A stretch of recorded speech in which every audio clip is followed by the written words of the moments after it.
So can you look real quickly to see if you lost your room key? If you did, it's up here.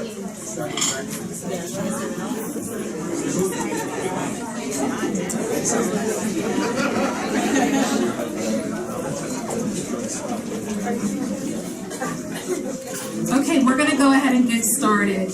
Hi, everyone. My name is Arlene Marshall Hawkinsmith, and I'm the Administrative Officer at the Pennsylvania Legal Aid Network.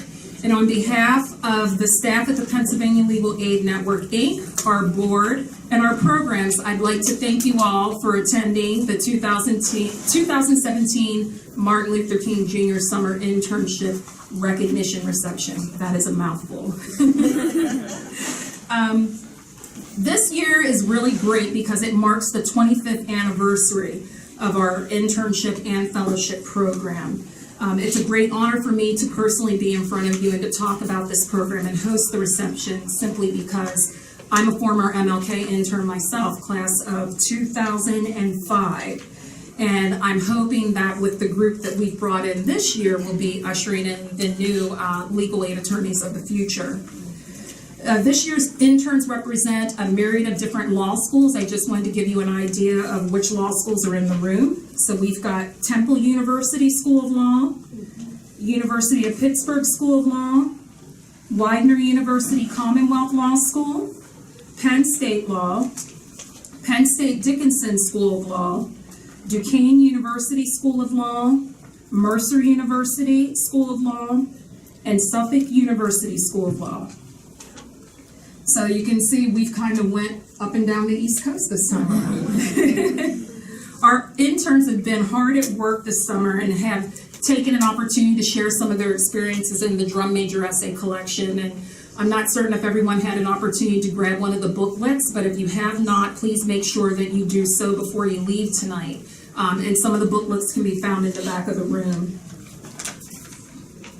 As you can see from our program, we have a lot of items that we want to cover in a short period of time. So without further ado, I'd like to introduce you all to Jim D'Angelo, who is the president of the Plan Board and a longtime supporter of the MLK program, and he'll be sharing some welcoming remarks.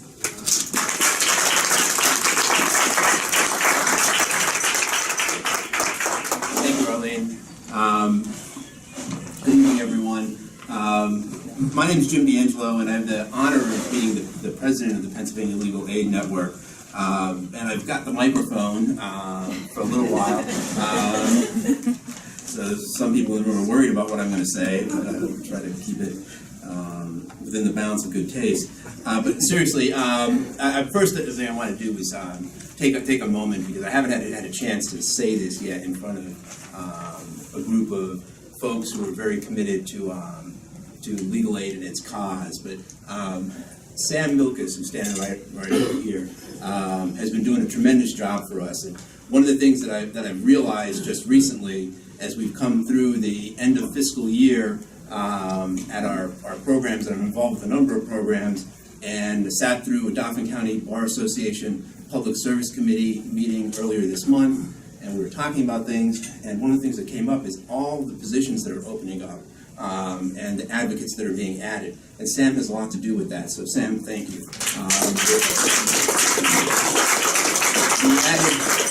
The added funding that's come on through VOCA grants and the FAIR funding and the maintenance and increases in our other programs. Sam's been a tremendous leader on that, and he really does deserve a lot of credit and our thanks and appreciation. So I want to talk about a few other things. First, we're here to recognize our MLK interns for this year. I'd like to express my congratulations and thanks to our 11 interns. You'll be up here in a little bit being recognized. I'd like to thank our 13 poverty law trainers. They're listed in the brochure for the evening. Thank you for all your efforts. I know every hour of professional time is important to us, and everyone's pulled in many, many directions, but thank you for doing that, for passing on knowledge, institutional knowledge, to the next generation. I'd like to give a big thank you to Plan. This is our 25th year doing this, and it's a great thing. to bring new talent into the system, and hopefully, as Arlene mentioned, we are bringing the new legal aid attorneys of the future on, starting right here in this program this summer. And a special thank you to Arlene, who makes all of this happen, handles all the details, and of course put this beautiful event together for us. Thank you so much.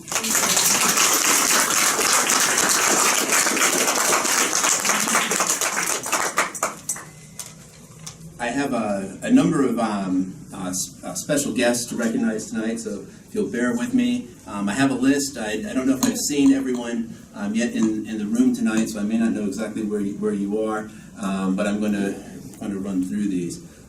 First up, Chief Justice Emeritus Ron Castile, member of our board.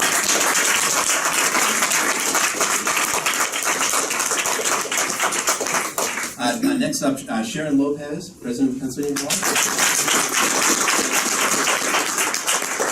I don't know if I've seen Erwin Aronson, Chair of our IELTA Board. There he is. Erwin, welcome. Sonia Brookings, from PA Rice. Kristen Johnson Dean, Widener Commonwealth Law School. Karen Durkin, also with Widener. There's Karen. Allison Lintel from Penn State Dickinson.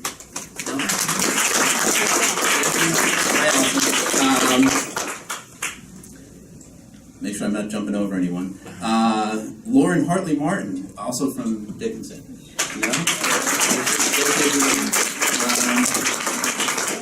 Rochelle McCain from the University of Pittsburgh School of Law. Thank you from Pittsburgh. Clarissa Freeman from the Pennsylvania Senate Legal Council. Lisa Watson, Executive Director for the CHIP program here in Pennsylvania.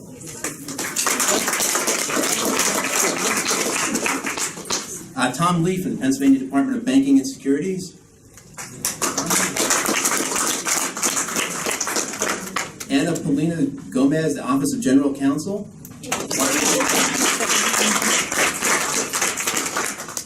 And David Trabaskus wanted to be here but could not. He's our PBA Pro Bono Coordinator. Trent Hargrove from our PBA Diversity Coordinator. Trent? Sam Cooper with the Dilworth Paxson firm.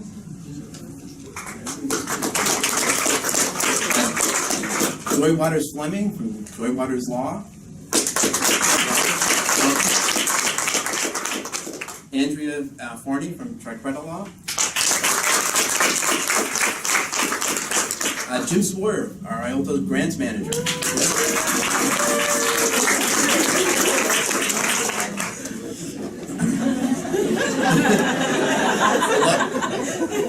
Jim takes care of us. Appreciate all of his efforts.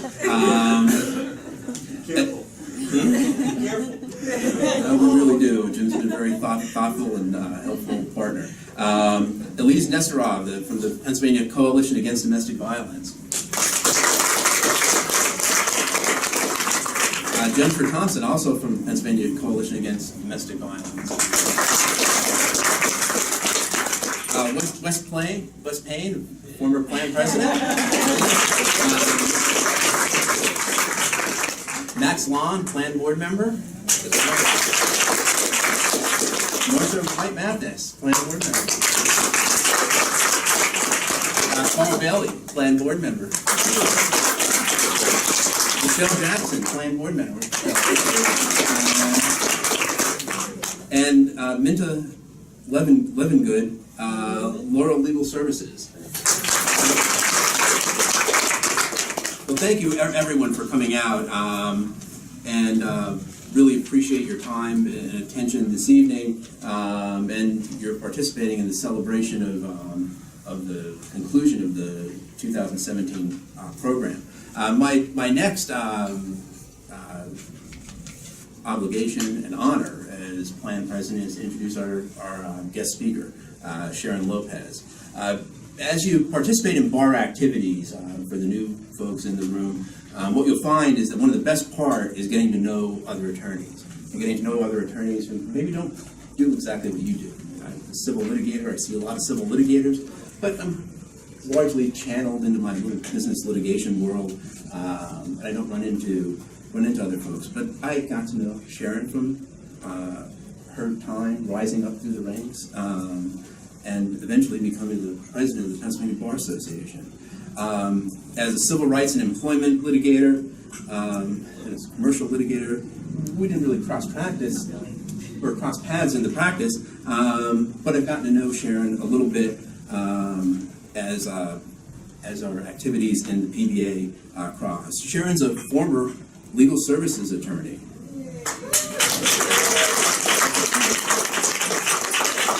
A former senior counsel at the Pennsylvania Coalition Against Domestic Violence.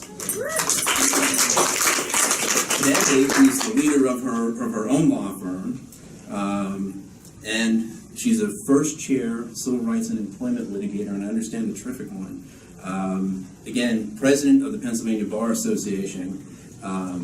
Something that she got to, maybe with a little push from her experiences as an MLK intern in the first class of interns. Thanks for aging me down. You've accomplished a lot, Sharon, and thank you for speaking to me. Absolutely.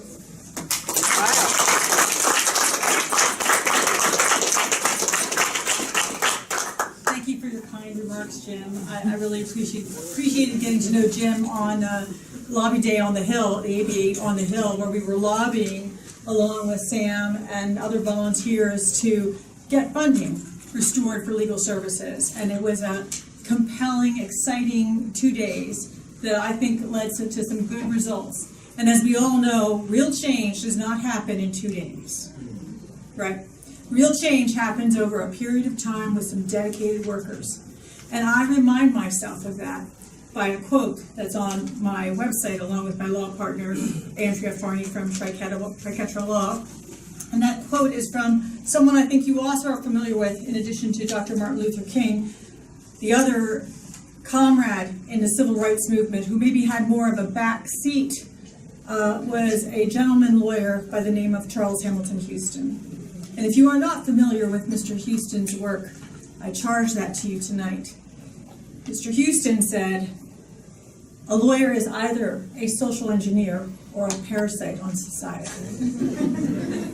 He said some more things that are worth looking up, but that is at the top of our website to remind us that we as lawyers have an obligation to do much more than to practice law, make a living, and represent our clients.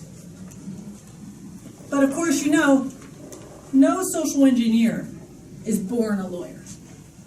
No social engineer is born an engineer. You become that through your life experiences. And while you can read about some of my background in the Pennsylvania lawyer, and I ask you to go ahead and do that if you'd like something to put you to sleep. But I can tell you that I started my journey right after college, where I attended Eastern Mennonite College and had that seed implanted in me by my professors and by my teachers and by my colleagues and by the experiences I had in college that showed me that being out in community, working with others to create change was the thing that needed to happen. And I know Louise Brookins was one of those kinds of leaders. And I aspired from a very young age to be one of those kinds of leaders. So after I graduated from college, I immediately started working, doing that working against the windmill, that Don Quixote work, you know, where you're just riding against the windmill. And it was the advocacy for getting the American army out of El Salvador, to let the civil war that was happening end justly, and to make sure that the powers that be in El Salvador let that happen with the people having their voice. And I was a young mother, I was a single mother, out in the middle of Lancaster Square with a sarape over me, handing out pamphlets to people and telling them how it was wrong that we were interfering with another sovereign government where people needed to have their voice. That didn't work out really well immediately, but over time we did get out of El Salvador. And over time, the Civil War did end. And over time, peace did come to that country. There's still a lot of work to do, but we have to take note of the things that we have accomplished. My next step in my social engineer work was closer to home and hit me on a more personal level. As you all may recall, those of you that are old enough to be MLK intern alumni for over 20 years, you might recall that in the 1980s, we had this epidemic happening with gay men, and it was called AIDS. And people were dying. Talk about healthcare issues today. People were dying because of what was happening in the gay community and the lack of healthcare response. And we did nothing, and we knew something was happening. So in Lancaster County, you might think, little Lancaster County, you know, she's out there marching against El Salvador, and now she's working with the AIDS network. You know, it was exactly where I needed to be. It was exactly the voice that needed to be happening.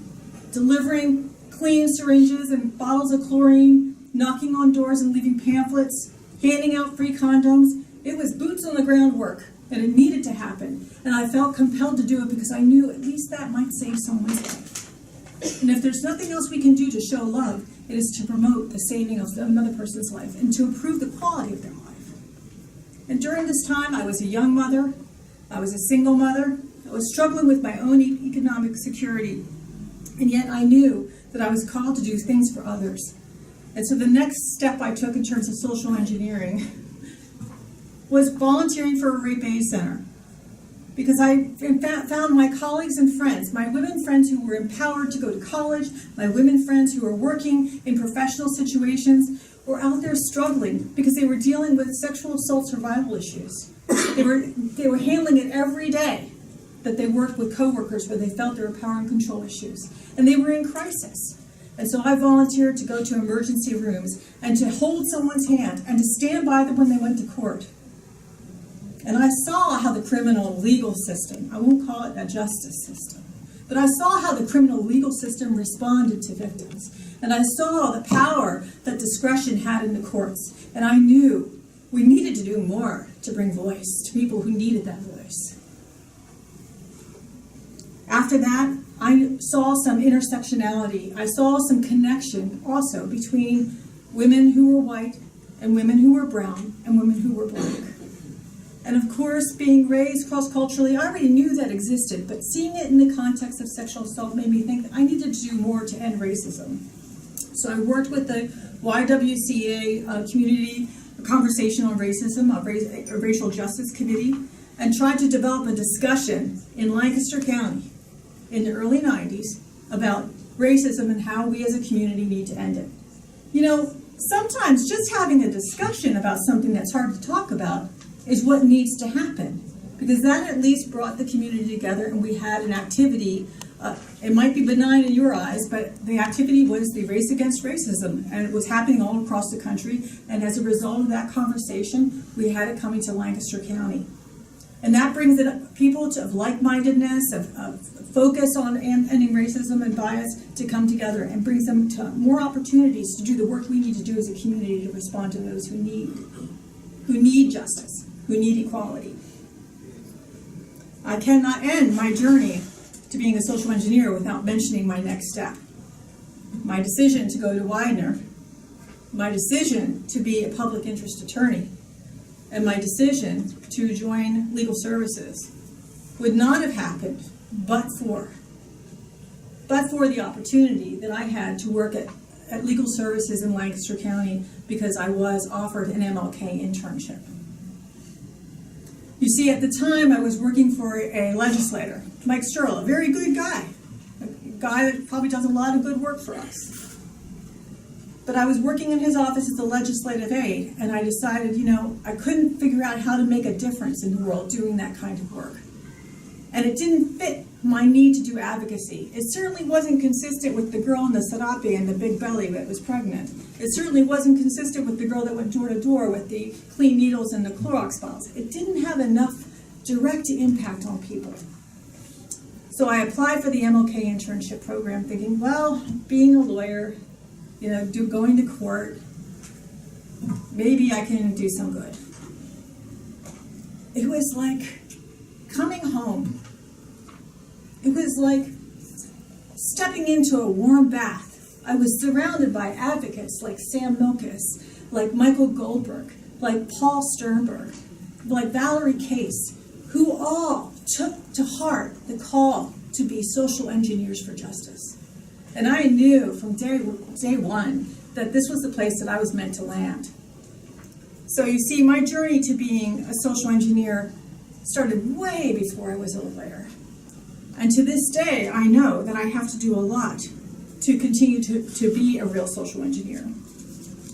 You have to have a focus on economic security, because poverty will not end if we don't think 2 steps ahead about how to promote economic security individually and as communities. You have to advise clients about permutations. I was just talking to Lavelle about being an employment law attorney. I feel the need to connect with him so I can learn more about healthcare and provide that advocacy and understanding and advice to my clients about the transitions that will happen as they leave employment and go into unemployment and then secure new employment. You have to have compassion. You cannot be a true social engineer if you don't have compassion, love, and forgiveness, not only in your heart and your hands, but in your head. You cannot reach people where they are at if you don't have love and compassion. So why is this MLK program so important to me?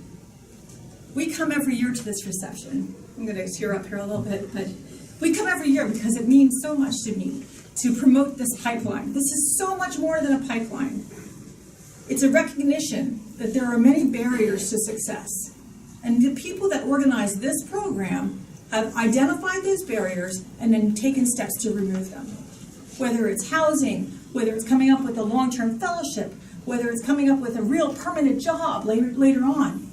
You have seen what the barriers are. It's not just about training and a weekly paycheck and giving someone a desk and a computer. It's so much more. You got it. And more importantly, probably most importantly, you not only provide that training for the interns, but I think the key factor here is that you staff attorneys, you executive directors, you paralegals, you support staff, you know it's your job to mentor. You know it's your job to connect with that intern in a way to help them understand not only their clients, but the community and the intersectionality of poverty. And I thank you so much for that. There's nothing more treasured than that connection. And I know I've gone on too long, but I have to say just a few more things in closing. You know, I have to ask the question, am I a parasite or am I a social engineer for change? And how do I evaluate that? Well, I asked 3 questions. Am I working collaboratively? Am I teaming up with other people to work on problems that have been identified by the experts like you? If you're not, if you're thinking to yourself, well, I work in my bubble, you know, and Jim, you're not working in a bubble because you're serving on this community here. But if you work in a bubble and you're not going outside of that bubble and you're not extending yourself to the Healthcare Law Project or the Community Justice Project or to any other legal services project or anti-poverty program, then you're not part of the solution. So collaborate and work together. The other question I ask is, am I being political? And that doesn't mean I give money to a candidate or I run for office or I choose a candidate or vote. It's about having timing. Timing for when you ask and how you ask. And I learned that from Art Reed, who I hope is still in the room. One of my favorite mentors. And then the third question is, do you have the personal support and are you giving the personal support you need to those that are around you that also show you love and compassion? And I do, because I have Andrea, my law partner and best friend. Andrea, who also served as a legal services attorney for over a decade, who also had a loan forgiveness program that helped her make the transition to do public interest law, who also is the beneficiary of understanding the intersectionality between poverty, sex, and race. You need to surround yourself by those people. We're all here. That's why coming here, to me, is like coming home. And so at the end of the day, when I ask myself, am I a parasite or a social engineer for change? I know. I might not be there yet. After all, I was born this way. But you give me the opportunity to become the engineer I want to be. And I thank you so much for that.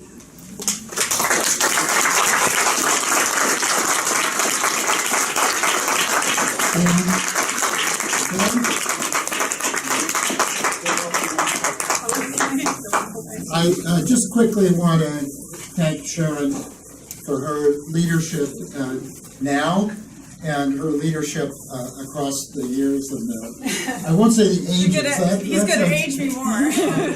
But some of you know I like to turn bold, so I turned it bold, and I want to give to Sharon that it was hard to write this. It used to be in pretty small writing. But it says on the bottom, "Thank you, Sharon, for supporting access to justice in Pennsylvania." And it has today's date. Thank you so much.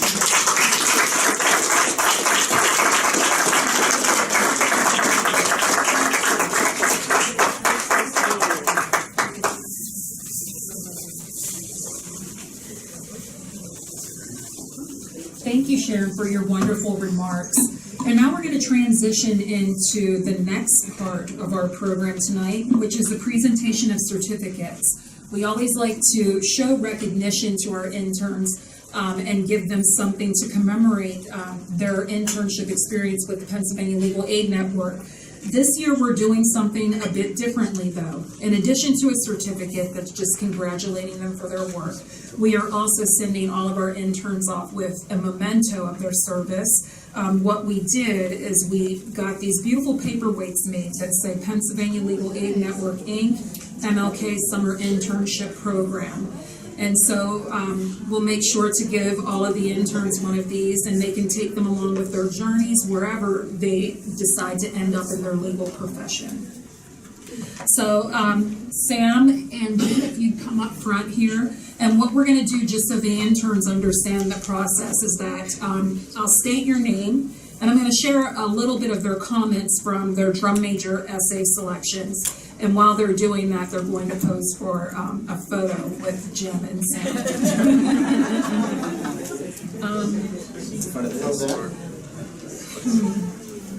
Somewhere where we don't have a bunch of people in the background. Maybe it's right in front of the... Yeah, Arlene. I think that's better. Okay. Yes. Yes, that's perfect. And then once you get your certificate, all the interns, if you can make your way over to Kelly, and she'll make sure that you get your memento. Okay, so the first MLK intern that we're going to call forward is Chantal Gray.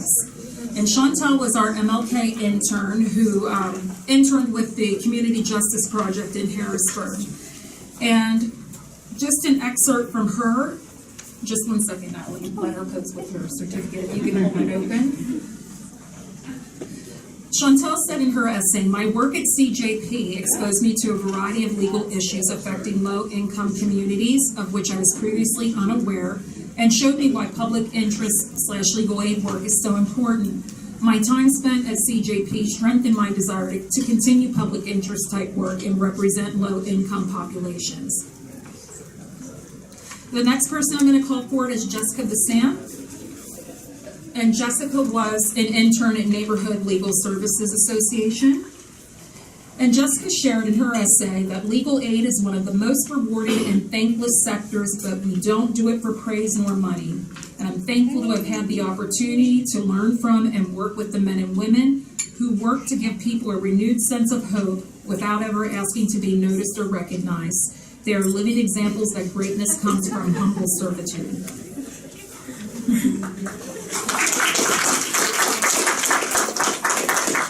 Our next intern that we'll recognize is John Harris. And John interned at Legal Aid of Southeastern Pennsylvania. And what he shared is that his experience was nothing short of amazing. I gained invaluable experience that cannot be taught in a classroom. The actual experience I attained from interviewing clients, pulling information from documents to construct memorandums, and going to various hearings is irreplaceable. More importantly, I was able to impact the lives of individuals and families in desperate need of legal services. The most rewarding part of the internship was recognizing the client's appreciation of our hard work. The results of their cases were monumental to them because oftentimes it pertained to them obtaining financial assistance, government benefits, housing, custody, or protection from abuse order.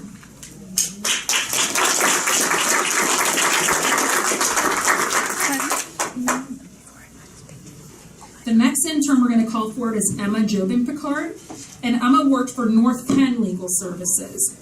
And Emma shared that she found legal aid to be interesting, to a drive to ensure equal access to justice because it was the right thing and the just thing to do.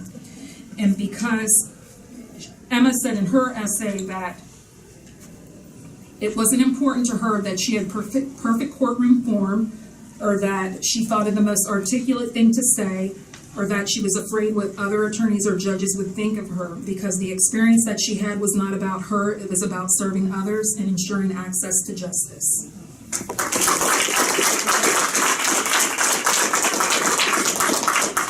The next intern that we're going to recognize is Marissa Lawal, and Marissa was our MLK intern at the Pennsylvania Health Law Project. Sorry. And Marissa said, in today's political climate where we are unsure of the future of healthcare in America, I could not have been at a better placement this summer. I came to law school to practice healthcare law, and my decision has been reaffirmed by my summer experience at Pennsylvania Health Law Project. I work hard to be great, and it's my hope that I was in some way able to be a blessing to someone else through my work at the Pennsylvania Health Law Project.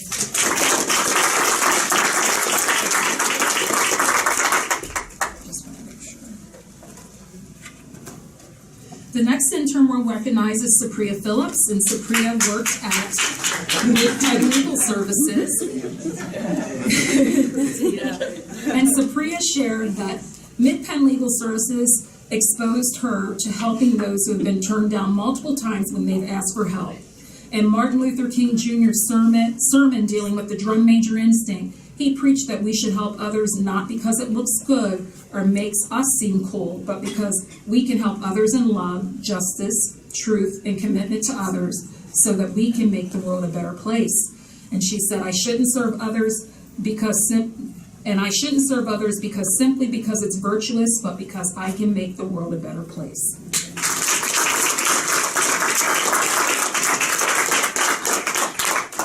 The next intern we'll recognize is Doki Rue. And Doki interned at the Philadelphia Legal Assistance, And through my work at Philadelphia Legal Assistance, I learned that empowering indigent clients will help to remove the disparity between represented and unrepresented parties in the courtroom. And she focused on the empowering indigent clients as an effective way to close the disparity between the represented and unrepresented parties. And she was grateful that she was able to take part in doing that type of work through the MLK Internship program.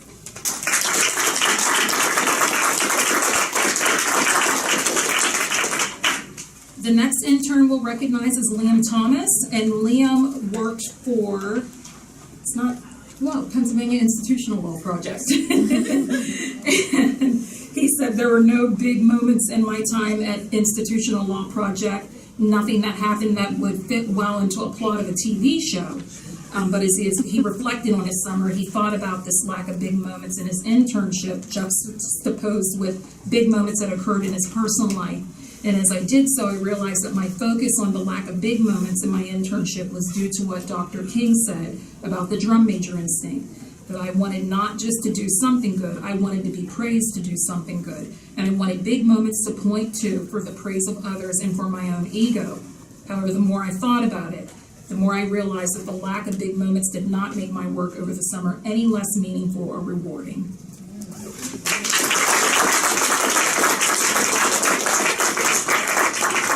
Our next intern is Chandra Ulinfun, and Chandra interned at Regional Housing Legal Services.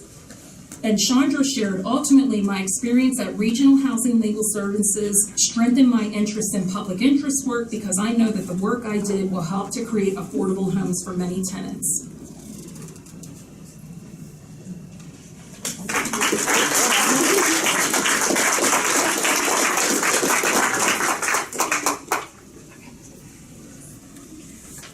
The next intern that we'll recognize is Lauren Wilmer. And Lauren interned at Community Legal Services, and she worked in their housing unit. And Lauren shared about a client that was facing eviction from public housing due to her criminal record and non-payment of rent. And Lauren recognized that this was a common issue for clients at Community Legal Services who face barriers to public housing due to arrest and criminal records. And she said that her client shared with her as she held her child in her arms that I'm more than what the paper says I am. I just need a place for me and my kids to live. And Lauren said that this client statement served to remind her of two important lessons. First, the fact that the client was much more than her circumstances and was forced to defend her past mistakes constantly, as other clients are. And she said, we all are more than our worst mistakes, and the clients that Community Legal Services serves are no different. However, they're forced to fight against society's judgment of their past every day, no matter how much they've changed and progressed. And that day, she promised herself that she would continue her work in public interest and would not allow her clients' past mistakes to define her perception of who they are presently.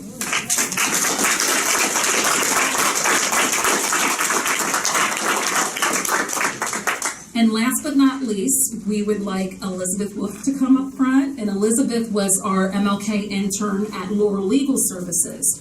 And Elizabeth shared that the clients that she helped assist at Laurel Legal Services this summer did not cause or contribute to their own struggles, and that she really enjoyed working in public interest and was happy to be able to make a small difference in the lives of clients that she served and gained valuable hands-on experience. And the individuals that find themselves in need of Laurel Legal Services do not have the means to individually help themselves, and providing assistance to them helps to make them feel like they too have a voice.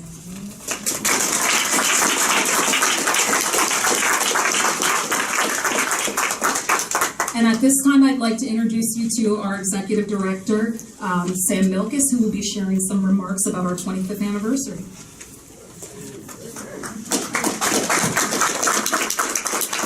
I'm going to be brief before you hear from one of the interns as kind of a representative of the group. But I just want to recognize a couple of people in the room. Chief Justice Emeritus Castile, when we celebrated our 15th anniversary, we took on a major campaign to raise funds for the Martin Luther King Fellowship Program. And we very much appreciated at that time, he was the Chief Justice of Pennsylvania, and how much he did to support that effort. We held a reception for sponsors that was held at City Hall in Philadelphia, and he was there to greet people and acknowledge their support. It's great to have you now on our board and to have you still at this event to see some of the fruits of your labor. Thank you, Chief.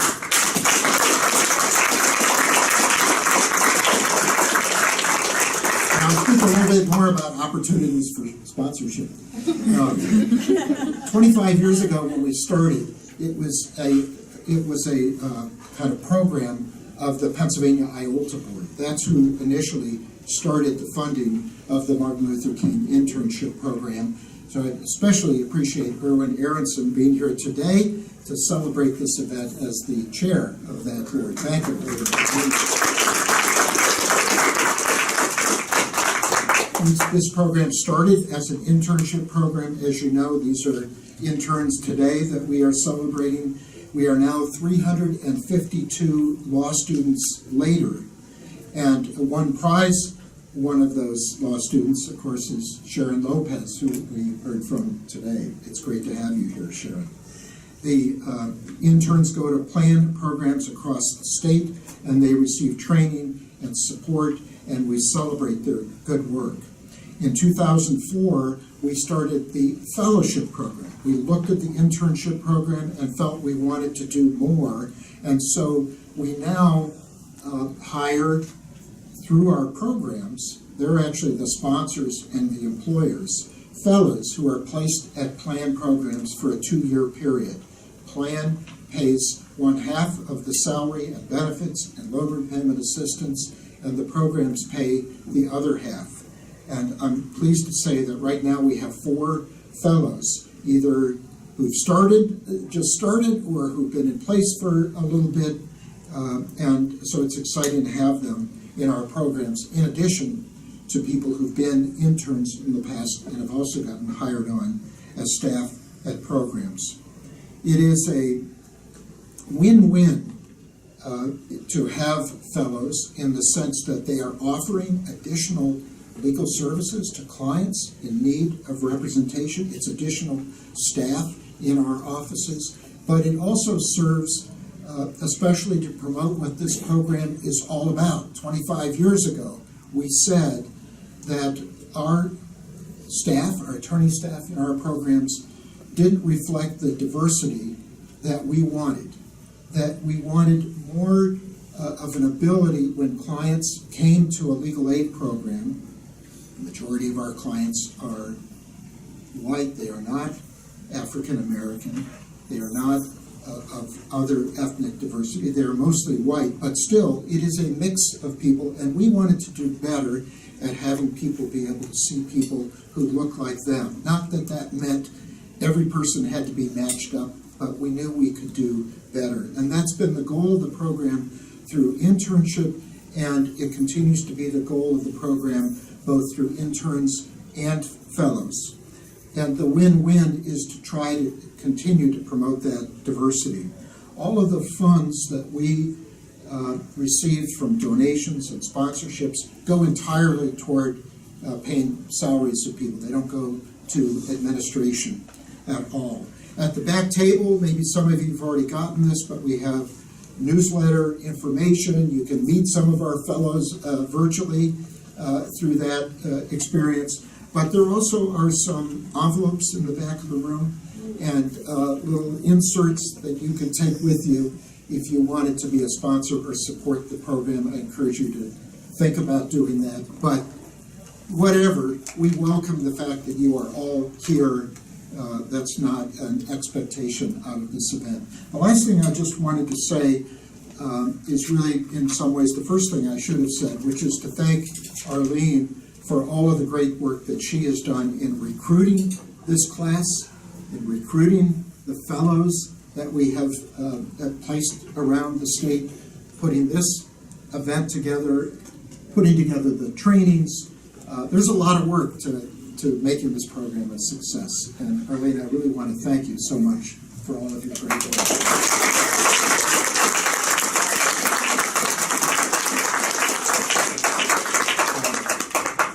Are you introducing our speaker? Okay, thank you. So each year, we like to select a student representative from our internship class to just come up and share the general sentiments about the summer experiences of all the interns. And so who I'd like to invite up today to share some of her experiences is Jessica Bissan. And again, Jessica is the MLK intern that was placed at Neighborhood Legal Services. She just completed her second year at Pitt, and she's going to speak on behalf of her class. So Jessica, if you'd like to come up.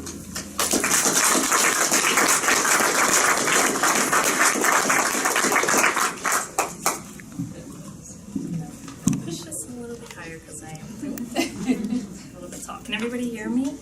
I don't know if I turned it off. I think I turned it off. Okay, everyone.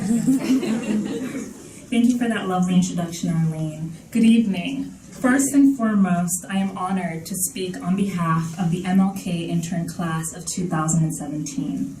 I would like to begin this evening by telling you a story. I volunteered to represent a client in an eviction case just last week before a magistrate judge.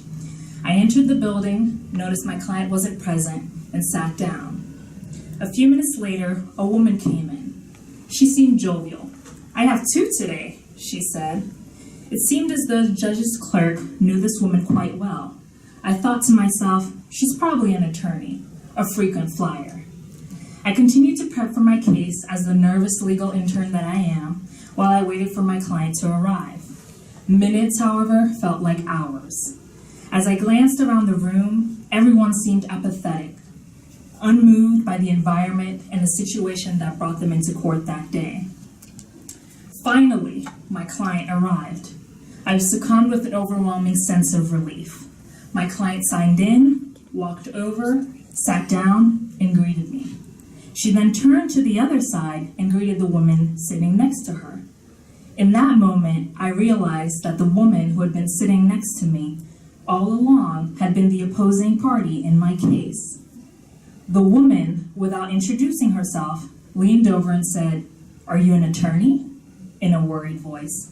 I said, "No, I am not an attorney." She then said, "Well, are you going into court with her? Are you representing her today?" I said, "Yes, I am representing her today on behalf of Neighborhood Legal Services."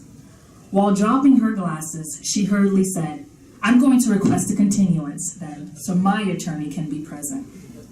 In that moment, I knew I had done more for my client by appearing for her hearing than I could have ever done in the hours I spent prepping for her eviction hearing.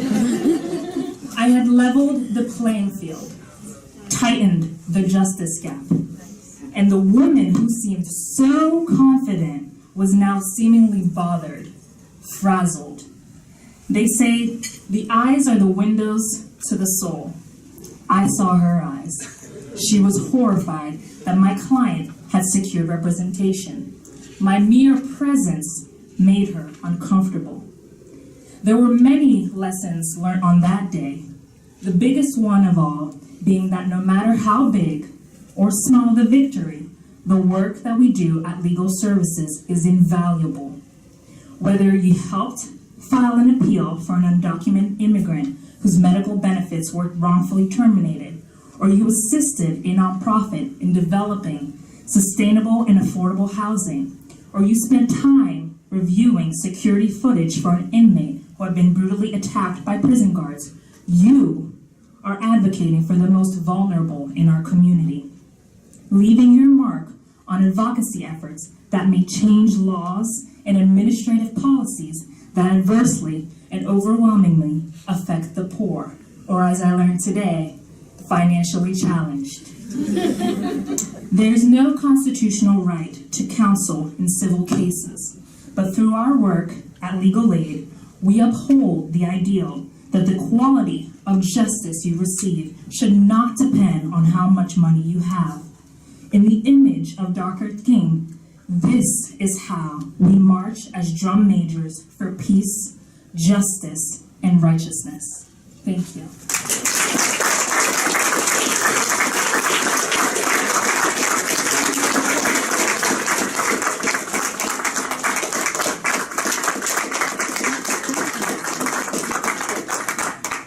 The glare. What's that? The glare was behind you. Okay. I want you to stand in front of that one too. Sam, can you come in? Oh, that's wonderful. Thank you, Jessica.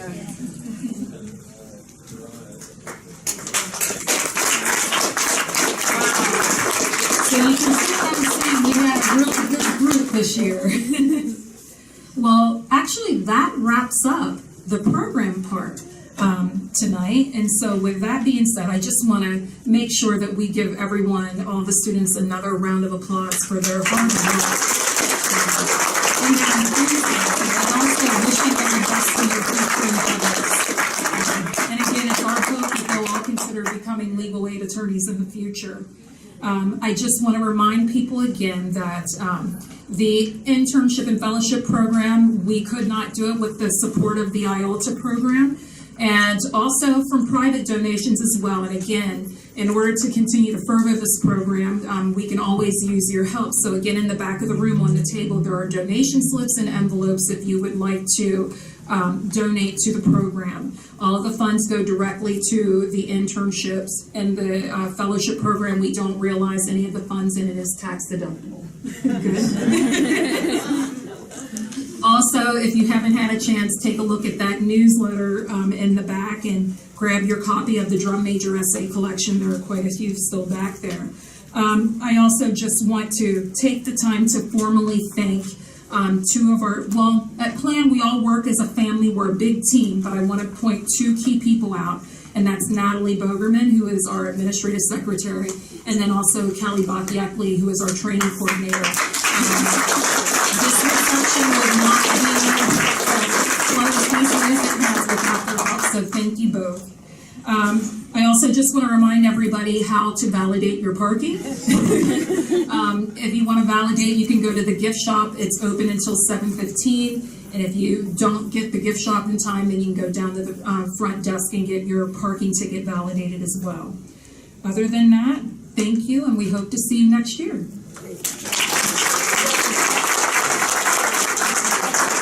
I'm just going to ask all the MLK interns to come back up front.